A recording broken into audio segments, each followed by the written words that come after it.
Hello functions lover, welcome back to my channel F explanation. तो हाँ, कहानी शुरू करने से पहले हम सॉरी, क्योंकि मैंने बहुत दिन का गैप ले लिया। पर गैप इस बार जायज़ था यार। मेरा फ़ोन टूट चुका था। हाँ, मेरा फ़ोन का पूरा बैटरी फुल चुका था। मेरा फ़ोन कुछ काम नहीं कर रहा था, उसमें भी मैं कर रही थी। पर अचानक से 2 हफ्ते पहले मेरा फ़ोन काम करना एकदम रात से बंद कर दिया, जब मैं रिकॉर्ड करने बैठी उससे पहले। उसके बाद फ़ोन में अगले थी, पर इस फ़ोन में थोड़े मैकेनिकल्स प्रॉब्लम्स थे। मतलब फ़ोन का प्रॉब्लम नहीं था, मुझे भी तो फ़ोन को जानना था ना यार। इतना तो बुद्धि मेरे में नहीं है, तुम सबको पता है। तुम्हारी दीदी थोड़ी बेवकूफ़ है। तो हाँ, थोड़ा सा प्रॉब्लम हुआ था इस फ़ोन को एडजस्ट करने में। उसके बाद रिकॉर्ड किया, फिर से वीडियो एडिट करना पड़ा, काम करना पड़ा। उसके बाद जाके मैं आज ना आप लोगों से वीडियो शेयर कर पा रही हूँ। और हाँ, वीडियो शेयर करने से पहले सबको हैप्पी टीचर्स डे, सारे टीचर्स को जो अभी पढ़ाते के लेसन्स देता है सबको। और सबको हैप्पी जन्माष्टमी, क्योंकि आज शायद जन्माष्टमी के दिन ही मैं ये वीडियो रिलीज़ कर पाऊँगी, क्योंकि उससे पहले भी एडिटिंग का बहुत इशू मेरे को फेस करना पड़ेगा, ये मेरे को पता है। ठीक है, तो चलिए कहानी शुरू करते हैं। सब लोग बैठ के सनराइज़, साजर और वांगी वो बैठ के सनराइज़ देख रहे थे। और उसी सुबह ना एमिली क्यों सिटी को छोड़ने वाली थी, पर वो नहीं छोड़ पाई, क्योंकि उसके वो एयरपोर्ट में थी और उसको याद आया कि उसने कुछ डॉक्यूमेंट्स वांग जिशुआन के पेंट हाउस में छोड़ के आया था। और वो डॉक्यूमेंट्स उसके लिए सच में बहुत इम्पॉर्टेंट था। उसके बिना उसको सेकंड जगह काम नहीं मिलता, इसीलिए वो वहाँ पे चला गया। जब वो वहाँ पे घुस रहा था, तब वो न्यूज़ देख रही थी कि famous businessman Wang Jishao's daughter Wang Jishuan died on accident. ये बहुत टेरिबल डेथ है। उसका कार पूरा आग से झुलस चुका है और वो बहुत ही बुरी तरह से उसका बॉडी पाया गया है। पर डॉक्टर्स ने कंफर्म कर दिया है कि ये उसका ही बॉडी है। एमिली क्यों सारे देख रहे थे और वीवो को ना बहुत मतलब मैसेजेस आ रहे थे। कोई कह रहा था मेरा भाटे नहीं दे सकता, RIP, अच्छे से डेथ होना। कोई कह रहा था वांगवी वो शायद बहुत रोएगा। कोई तो उसको कोस भी रहा था कि इस लड़की को तो बहुत पहले मर जाना चाहिए था, वो भी हेल में जाएगी, वो ज़रूर हेल में जाएगी। कोई कोई उसके डिपार्ट में था, कोई कोई उसके डिपार्ट में नहीं था। तो जब वो जा रही थी ना एमिली की, तब उसको अचानक से वो जो रूम था वो शायद एकदम एक तरह था जब वांग जिशुआन रहती थी उसकी तरह। पर वो जो जगह था ना, वो एकदम डिम लाइट से घिरा हुआ था। जब वांग जिशुआन वहाँ पे जाती थी, वहाँ पे लाइटिंग बहुत रहता था, क्योंकि वांग जिशुआन को अंधेरा पसंद नहीं था। दिन में भी वहाँ पे चारों तरफ रोशनी रहती थी। उसके बाद एमिली को एक सीन याद आता है, जब एमिली को ना उसके पीछे पीछे पीछे पीछे भाग रहे थे और कहते मैम ये इंपॉर्टेंट प्रोजेक्ट के पेपर है, आपको बस साइन करना है, साइन कर लीजिए। पर वांग जिशुआन बच्चों की तरह दौड़ रही थी और कह रही थी नहीं, मैं साइन नहीं करूँगी, मुझे साइन नहीं करना है, मुझे अभी मन नहीं है। तुमको समझ में आया? और ये बात सुन के ना उसको पता था कि वो ना एकदम 1 घंटे तक शायद उसके पीछे उस दिन भागी होगी, उसके बाद साइन दी होगी। उसको जो सारे मेमोरीज याद आते हैं ना, तो वो एकदम उनके लिए उसका दिल क्यों दुख रहा था। और वो कभी भी यहाँ पे वापस नहीं आना चाहिए। उसने एक ज़ोर का सांस छोड़ा। 16 साल से वो वांग जिशुआन के साथ थी। एक जब आप इतने दिन तक रहते हो, तो ऐसा तो नहीं होता ना कि उसके साथ कोई भी अच्छी यादें आपका ना हो, कोई भी लगाव आपका ना हो। तो शायद एमिली को ना उसके साथ एक लगाव सा हो चुका था। और सबके बाद ना वो वांग जिशुआन के ऑफिस गई, अपना डॉक्यूमेंट्स लिया। और फिर जब वो निकल रही थी, तो एक असिस्टेंट से उसकी बात हुई। हाँ, एमिली उसका मेन असिस्टेंट था, पर इसके अलावा भी उसके 2-3 और असिस्टेंट थे। और सब लोग एमिली को बहुत रिस्पेक्ट देते थे, क्योंकि एमिली ना एकदम मतलब अच्छे से मतलब ये वांग जिशुआन ने बता दिया था, क्योंकि वो मेन है तो उसको सारे लोगों को रिस्पेक्ट देना था। एमिली ने सोचा तुम यहाँ पे क्या कर रही हो?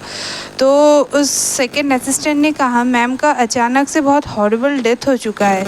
मुझे पता है कि आप यहाँ पे अपने डॉक्यूमेंट्स लेने आएंगे, तो मैं आपको ये फ़ाइल देने आया हूँ। तो एमिली क्यों ना एकदम अपने आंखों को पास रख थे। ये फ़ाइल में क्या है? मैम ने मुझको कहा था ये फ़ाइल आपको देने के लिए। यहाँ पे 4 फाइल्स थे, 4 उनके फैमिली, 3 उनके फैमिली के लिए जो उनको ऑलरेडी भेज चुके हैं, और ये आपके लिए था। मैम ने कहा था अगर मैम को कुछ हो गया तो आपको ये फ़ाइल दे दे।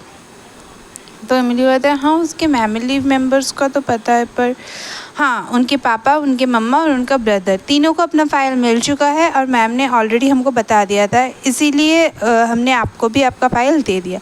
एमिली क्यों ना इमीडिएटली सेकंड असिस्टेंट की तरफ देखी, दूसरी बार फ़ाइल की तरफ देखी, और फिर ना खुद से ही एकदम कंटिन्यू करने लगी, या ये तुमने मुझे क्यों नहीं दिया? मैं क्यों? तुम्हारे फैमिली मेम्बर का समझ में आता है, पर मेरा क्या? क्या उसने अपने फैमिली मेम्बर्स की जो प्रॉपर्टी था वो ऑलरेडी लिख चुकी थी। और उसके बाद ना उस असिस्टेंट ने उसको गुड बाय कहा और कहा मुझे लगता है आपने आपका फ़ाइल देख लिया होगा। एमिली क्यों ना थोड़ा सा कंफ्यूज्ड हो गई। ये ऑलवेज़ उसके साथ होता है, उसका ड्यूटी था सब कुछ, पर ये तो उसका काम होना चाहिए था ना, पर ये तो उसको मिला ही नहीं। और इस सेकंड असिस्टेंट चले जाते जाते एक ही बात बोल गई, आप एक बात मैम, आपने बहुत अच्छा काम किया, पर हम लोगों को लॉयल भी होना चाहिए ना। ये बोल के ना वो बस चली गई। एमिली क्यों ने ज़्यादा नहीं सोचा, उसने बस उस फाइल को लिया, अपने डॉक्यूमेंट्स को लिया, सोफ़े पे जाके बैठी और विल कर दिया। और विल में लिखा था वांग जिशवान के विल के अकॉर्डिंग 45% प्रॉपर्टी एमिली क्यू के नाम पे है और 15% उस मतलब 45% जो प्रॉपर्टी है वो उसके फैमिली मेम्बर्स में डिस्ट्रीब्यूट कर चुकी है। और वांग जिशवान की 55% जो प्रॉपर्टी है वो डायरेक्टली एमिली क्यू के नाम पे है। वो लीगल ओनर होंगी वांग डिज़ाइन कंपनी की। अगर एमिली क्यू चाहती है तो वो इस डिज़ाइन कंपनी को कंटिन्यू भी कर सकती है, अगर नहीं चाहती है तो वो इस कंपनी से ना कंपनी को बेच भी सकती है। और यहाँ पे ही वो फाइल बंद हो चुका था। वांग जो नाम था ना वो हमेशा वांग जिशवान एकदम कैपिटल में लिखती थी, इसलिए उसका जो कंपनी था उसका नाम भी वांग डिज़ाइनिंग कंपनी था। और वो देख के ना वो बस फाइल को रखने ही वाली थी, उसको एक लेटर मिला और उसने ना वो लेटर कर दिया। लेटर में लिखा था प्रोबेबली मैं अभी मर चुकी हूँ, तुम्हें ये विल जो मिल चुका है, ये लेटर जो मिल चुका है, आई नो तुम्हारे दिल में बहुत सवाल है क्यों, और पर सबसे बड़ा सवाल है क्यों। और हाँ मैं ऐसी ही हूँ इसीलिए मैं बोल रही हूँ, पर अभी मैं तुम्हें आंसर देने के लिए यहाँ पे नहीं हूँ, तो प्लीज़ फेस मत बनाओ। आई नो तुम कैरमन के लिए काम करती हो, मुझे शुरू से पता था। तुम मेरी दोस्त बनी सिर्फ उनकी वजह से, मुझे सब पता था। आई विश कि हम लोग ऐसे कैजुअली मिले होते, पर तुम मेरे लिए स्पाई बन के ना आती। मुझे हमेशा से पता था कि मेरा एंड बहुत ब्रूटल होगा। ट्रूली स्पीकिंग मैं रिग्रेट नहीं करती हूँ, मैंने जो किया है उसके लिए मैं यही डिज़र्व करती थी। मैंने मेरे को रोकने का बहुत कोशिश किया पर मुझे नहीं मिला। मैंने बहुत बार हर रात अपने आप को मारने की कोशिश किया, पर मैं खुद को मार नहीं पाई क्योंकि मैं तुम्हारे साथ इस दुनिया में थोड़ा सा और समय जीना चाहती थी। मुझे सही कर ही नहीं सकती थी क्योंकि मैं पागल नहीं थी, मैं कुछ समझने की काबिल ही नहीं थी। मुझे पता था कि वो लोग मेरे पेरेंट्स नहीं हैं। मैंने सब कुछ के पहले ना बहुत पहले इंक्वायरी कर लिया था और मुझे पता है कि मेरी मम्मा एक मेंटली इल पर्सन है, सो ये नॉर्मल है मेरे लिए ऐसा होना। ट्रूली स्पीकिंग मैंने कभी भी किसी के ऊपर अफेक्शन, मेरे फॉस्टर पेरेंट्स के ऊपर कभी अफेक्शन पाया ही नहीं। मैंने उन लोगों को 45% इसीलिए दे दिया क्योंकि उन लोगों ने मुझे टॉलरेट किया। मैं उन लोगों के ऊपर बहुत थैंकफुल हूँ। और हाँ सबसे बड़ा बात, तुम्हें क्यों मिला 65%? वेल तुमने साल से मेरे पास कोई भी सैलरी नहीं लिया है। तुम्हारा जो तनख्वाह है ना वो 1.8 मिलियन RMB होता, पर जो मुझे तुम्हें पे करना था तुम्हारी मॉम बहुत सिक है और कैरमन तुम्हें इतना इनफ कभी भी पे नहीं करेगी अगर मैं ऑलरेडी मर चुकी हूँ तो इसीलिए मैं बोल रही हूँ कि इतना डिस्कस्ड फील मत करो मेरे प्रॉपर्टी को लेकर। अगर तुम्हें फील होता है तो प्रॉपर्टी को बेच दो और अपना सैलरी बस 1.8 मिलियन RMB ले लो। मुझे हमेशा से पता था कि मैं एक सिख हूँ। मैंने थेरेपिस्ट के पास गया, साइकियाट्रिस्ट के पास गया, पर कोई थेरेपिस्ट साइकियाट्रिस्ट मुझे हेल्प नहीं कर पाए। ये मुझे अपने मम्मा से मिला था। इवन मैंने बहुत बार अपने आप को कंट्रोल करने की कोशिश किया पर मुझे कंट्रोल नहीं हुआ। मैं ना रिग्रेट करती थी कुछ होने के बाद, बस कुछ सेकंड बाद ना मुझे बहुत खुशी मिलती थी अगर मैं किसी पर्सन को या कुछ को मार देती थी तो ये मुझे खुशी देता था। बाय द वे तुम फ्री हो, अपना लाइफ जी लो।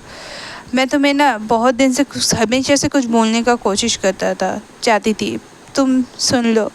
तुमने मेरे लिए बहुत सारे लड़के लाए हैं, तुम्हें पता है मैंने कभी भी तुमको इसके बारे में नहीं पूछा।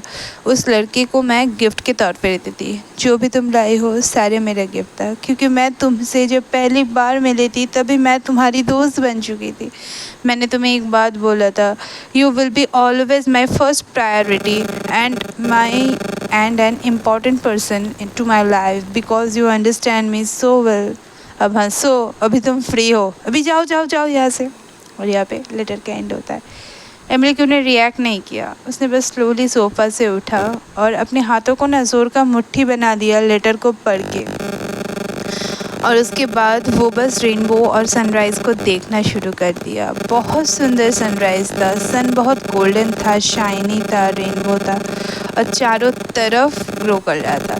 ये सिर्फ सीन ना एमिली को अकेले नहीं देख रही थी, ये लू जियान मिन का जो घर था वहाँ से भी सब लोग देख रहे थे। मतलब लू जियान लू और शुआन लू के फैमिली एक साथ देख रहे थे।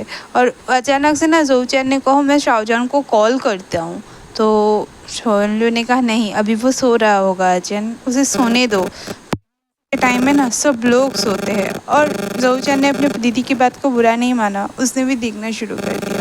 और नील वांग के घर पे भी ना सब लोग एक साथ बैठ के एकदम मज़े से वो जो सनराइज़ था वो देख रहा था। और शू को पता चल चुका था कि उसके पापा मतलब उसका ससुर जो है वो अपने उसकी सास को बहुत इंसल्ट की है, बहुत मुश्किल से उसका सास उसको टॉलरेट कर रहा है और उसको भी ऐसे ही टॉलरेट करना पड़ेगा। और हमारा ज़ाओलूशी भी ना अपने मेंशन से जोशन के साथ ना एकदम मज़े से वो सनराइज़ देख रहा था। और ली बोवेन भी अपने पार्टनर को जुनजुन को एकदम प्रपोज कर चुका था और वो भी एक साथ वो दोनों ना देख रहे थे। और वो ना रिंग को देख के बोल रहा था कि बहुत ब्यूटीफुल है। और जो हमारे दो डॉक्टर्स थे वो भी सनराइज़ को देख रहे थे और कहते थे हम ना इस साल डिवोर्स नहीं लेंगे, हम ना अगले साल डिवोर्स लेंगे। और वांग शी-जो के मेंशन में भी सब कुछ एकदम थमथमा सा था, क्योंकि उसने अपने लड़की को खो दिया था यार। उसे पता था कि उसकी लड़की अच्छी नहीं थी, पर उसने अपनी लड़की को खो दिया, इसीलिए वो भी चुपचाप था। पर वो भी ना सनराइज़ को एंजॉय कर रहे थे। और हमारा जो लड़का था ना यूबिन, वो तो अपने जोई के साथ अपना मज़े से देख रही थी। और हमारा शाओ मेंशन में ना हमारा कैरमन ली, सेंशाओ के मेंशन में कैरमन ली और उसके घर में तो हमारा यूबिन भी था। वो लोग एक साथ अच्छी तरह से एकदम जिया बाईजा के रूम पे था, तो वो लोग भी सनराइज़ को एंजॉय कर रहे थे। और चेरी ब्लॉसम मेंशन पे वांग यिमो ना एक शॉल को पकड़ा हुआ था, क्योंकि उसे ऑल टाइम लग रहा था कि शाओजन को ठंड लग रही है, इसीलिए वो ना सुबह सुबह शॉल को लेके आया था। उसने शॉल को शाओजन को उठाया, अपने बाहों में शाओजन को लिया और प्यार से वो दोनों भी एकदम ना वो सनराइज़ को एंजॉय करने लगे और दोनों एक दूसरे को आई लव यू बोला। और हमारा एमिली क्यू भी सनराइज़ को देख रही थी, वो एकदम गहरी सोच में थी। और वो ना सोफ़ा से उठ के बस एक बात बोली, you really left me some unexplained, तुमने कुछ अधूरा ही छोड़ दिया। और वो उसने घर जाना शुरू कर दिया। मैं आज की कहानी यहीं पे ख़त्म करती हूँ। मुझे नहीं पता कि आज की कहानी आप लोगों को कैसा लगा होगा, क्योंकि ऑथर ने यहाँ पे शायद वांग यीशुआन के थोड़ा सा अच्छा को दिखाने की कोशिश की, पर यार ये लेटर पढ़ के ना मुझे बहुत दुख लगा। पहले मैं ये कहानी आप लोगों को एक्सप्लेन करने के लिए शायद ये 3 बार पढ़ रही हूँ। पहले बार जब पढ़ा था तो मुझे लगा था कि ऑथर ने शायद एमिली क्यू को मतलब शायद वांग यीशुआन को डिफेंड किया है, एमिली क्यू को बुरी बनाई है, पर ऐसा नहीं है। हर बुरा इंसान एकदम बुरा नहीं होता, उसको बुरा होने के पीछे कोई कारण है, इसके लिए शायद ऑथर ने ये सब लिखा है। तो मुझे तो अच्छा ही लगा। आप लोगों को इस बारे में क्या बोलना है? क्या इस पार्ट को पढ़ के आप लोगों को लगता है कि वांग यीशुआन अच्छी थी या फिर वो बुरी थी?